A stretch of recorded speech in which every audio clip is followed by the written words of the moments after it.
Eh, buhayin mo. Patay na ba yun? Eh, yun lang. Wala tayong magagawa. Pag walang nagmana sa mga anak. Pero yung plate lang na piping nakasarap. Yung nanay daw nito, tanda-tanda na. Ano mo, 2000 pa yata. Sayang, walang nakakuha ng ano mo. Mga ganong legacy yung nakakapanghinayang. Parang kaya lang. Wala na kasi. May rest na lang. Plate, yung nandiyan.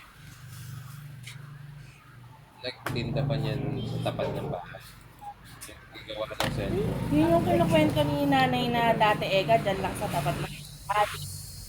Niya daw nakasok yung. Ano ka, kung paano ko alam. Doon, may sarili ng restaurant spot. So, nagpatayo nung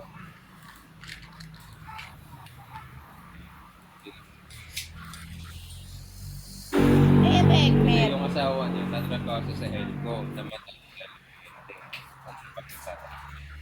Parang matay na ano, na cemetery. Isa lang anak nila. Nag-stay na lang sila sa Canada. So yan, hati ko na.